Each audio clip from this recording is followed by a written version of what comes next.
Hello guys, मैं राहुल कुमार स्वागत करता हूं आपके अपने यूट्यूब चैनल पावर फैक्ट 777 में। हम आज की वीडियो में मलेरिया के बारे में डिस्कस करेंगे। तो मलेरिया क्या है, साधारण भाषा में समझेंगे इसको। मलेरिया एक प्रकार का विनाशकारी रोग है जो प्लाज्मोडियम नामक प्रोटोजोआ से उत्पन्न होता है।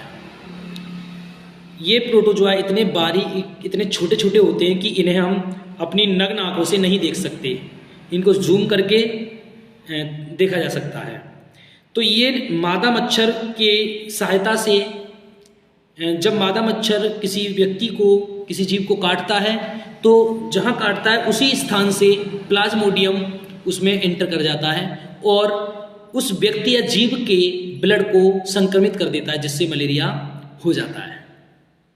और आपको बता दें दोस्तों, ये मलेरिया जो है मादा मच्छर के माध्यम से ही व्यक्ति के शरीर में पहुंचता है, या ये प्रोटोजोआ जो ट्रांसफ़र होता है वो मादा मच्छर के द्वारा ही होता है। नर मच्छर तो बेचारा काटता ही नहीं है, समझ लो। और उसके काटने से, अगर काटता भी है तो उसके काटने से मलेरिया नहीं होता। मादा मच्छर जब गर्भवती होती है तब की स्थिति में उसके बच्चे के लिए ब्लड की आवश्यकता होती है। उसका जो बच्चा होता है वो ब्लड में ही जीवित रह सकता है।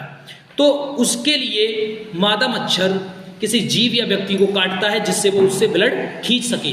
तो उसी वक्त उस मादा मच्छर के पास क्या रहता है, प्लाज्मोडियम उपस्थित होती है बहुत सारी संख्या में। तो अब वो जब उपस्थित होते हैं तो उसके ब्लड में काटते वक्त एंटर कर जाते हैं, जिससे मलेरिया हो जाता है। तुमने पावर फैक्ट यूट्यूब चैनल को सब्सक्राइब करें।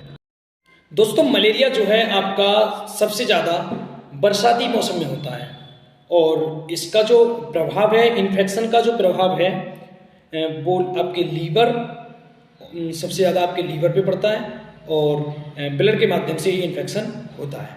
तो आपको बता दें कि अगर किसी भी व्यक्ति को मलेरिया हुआ रहता है तो जो आपका प्लाज्मोडियम है वो लगभग 1 साल तक जीवित रह सकता है आपके लीवर के अंदर या आपके ब्लड के अंदर। तो वो व्यक्ति बिल्कुल भी ब्लड डोनेट ना करे कम से कम 1 साल तक, जिसको मलेरिया हुआ रहता है।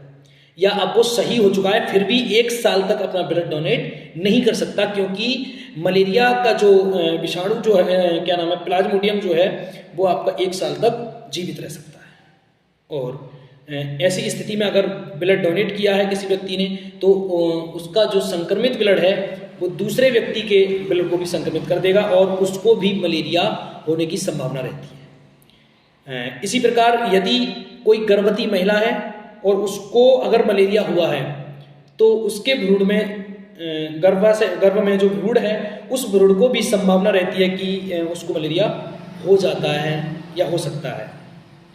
तो ये मलेरिया जो है ब्लड ट्रांसफ़र, यानी ब्लड के ट्रांसफ़र करने से फैलता है और ऐसे में हमें इस चीज़ से बचाव करना चाहिए। दोस्तों, मलेरिया जो है आपका ट्रांसफ्यूजन के द्वारा फैलता है और ब्लड में जो इसका इन्फेक्शन होता है वो RBCS में, लाल रुधिराणुओं में होता है। तो आपको बता दें कि मलेरिया के बचाव के लिए हमें साफ सफाई पर विशेष ध्यान देना होता है। और ये जो मलेरिया है, ये प्लाज्मोडियम जो है, सबसे पहले 1717 में लांससी वैज्ञानिक ने सबसे पहले, और उनके बाद में फिर लेब्रॉन ने 1880 में देखा कि मलेरिया प्लाज्मोडियम नामक प्रोटोजोआ से फैलता है। लेब्रॉन ने इस चीज को सबसे पहले लाल रुधिराणुओं के अंदर देखा, ब्लड में जो RBCS होते हैं उनके अंदर देखा। तो ये बहुत ही खतरनाक बीमारी है। इसके बचाव के लिए हमें सभी सावधानियां बरतनी चाहिए। वीडियो अगर अच्छा लगा हो तो लाइक करें, शेयर करें, कमेंट करें। अगर कोई किसी भी तरह का कोई डाउट है तो मुझे कमेंट करके बताएं और चैनल को सब्सक्राइब करना ना भूलें। धन्यवाद। जय हिंद, जय भारत।